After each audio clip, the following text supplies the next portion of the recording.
आप देख रहे हैं दिल्ली अप टू डेट। वह लोग जो हमारी खुशियों में बिन बुलाए ही शामिल हो जाते हैं, वो लोग जिनकी दुआओं से सारे बिगड़े काम फिर से बनने लग जाते हैं, वो लोग जिनसे एक सिक्का भी लेकर अपने पर्स में रखने से धन की कमी पूरी हो जाती है।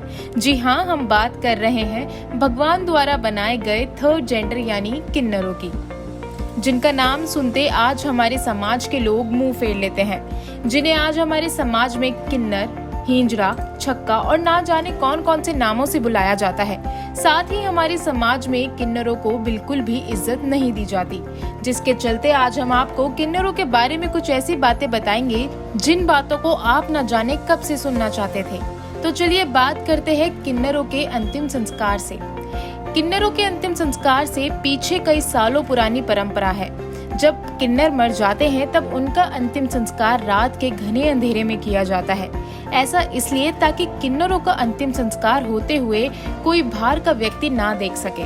अगर किन्नरों का अंतिम संस्कार किसी ने देख लिया तो मरने वाला किन्नर अगले जन्म में भी किन्नर बनकर ही पैदा होता है।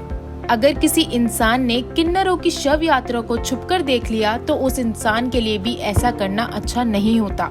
इसलिए किन्नरों की मुक्ति के लिए रात के समय उनकी शव यात्रा की जाती है। आपको बता दें कि किन्नर की शव यात्रा से पहले उसके शव को जूते और चप्पलों से पीटा जाता है। इसके बाद सभी किन्नर शव के पास खड़े होकर मरे हुए किन्नर के लिए अरावन देवता को धन्यवाद देते हैं और उनसे प्रार्थना करते हैं कि अगले जन्म वो किन्नर बनकर पैदा ना हो। कहा तो ऐसा भी जाता है कि किन्नरों को श्री राम का वरदान प्राप्त है और किन्नरों से एक सिक्का लेकर पर्स में रखने से पैसों की कमी भी पूरी हो जाती है। महाभारत में भी जब अर्जुन संगीत और नृत्य की शिक्षा ले रहे थे तब उर्वशी नाम की एक अप्सरा उन पर मोहित हो गई थी, जिसके बाद उर्वशी अर्जुन के सामने प्रकट हो गई, लेकिन अर्जुन ने उन्हें देखकर माता का सम्मान दिया।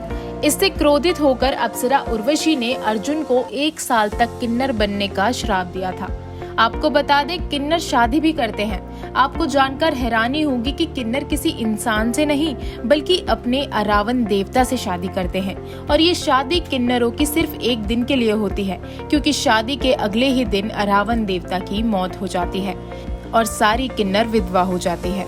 अब हम आपको किन्नरों से जुड़े सबसे ज्यादा पूछे जाने वाले सवाल के बारे में बताते हैं। अगर किसी के घर में किन्नर बच्चा पैदा होता है तो उसकी पहचान कैसे की जाती है? किन्नरों की पहचान 2 तरह से की जाती है। एक किन्नर पुरुष की तरह होता है और दूसरा किन्नर स्त्री की तरह होता है। उनकी पहचान उनके गुप्तांग को देखकर की जाती है। पुरुष किन्नर के बच्चे का लिंग का विकास पूरी तरह से नहीं हो पाता और महिला किन्नर की योनि भी पूरी तरह से विकसित नहीं हो पाती, जिसके चलते उनके किन्नर होने का पता चलता है। दोस्तों, किन्नरों के बारे में बहुत सारी कहानियां हैं, जिनमें से एक कहानी है श्री राम से जुड़ी हुई। जब श्री राम 14 वर्षों का वनवास काटने के लिए अयोध्या छोड़कर वन में जा रहे थे, तब उनकी प्रजा और किन्नर समुदाय उनके पीछे पीछे चलने लगे थे।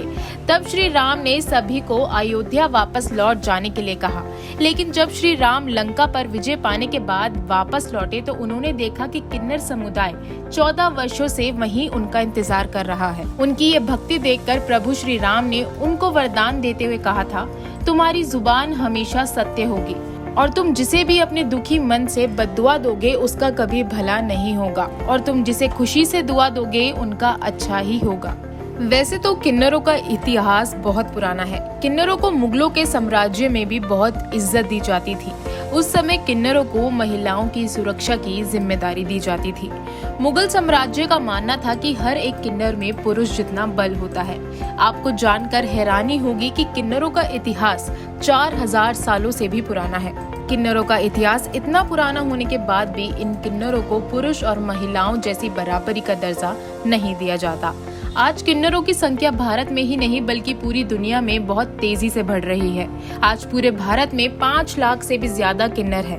तो ये थी किन्नरों की कुछ अनसुनी बातें। उम्मीद करते हैं कि आपको दी गई ये जानकारी पसंद आई होगी। आप इसे लाइक करके अपने दोस्तों के साथ जरूर शेयर करें और ऐसी इंटरेस्टिंग वीडियोस के लिए चैनल को सब्सक्राइब करना ना भूलें। Bureau report, Delhi up to date.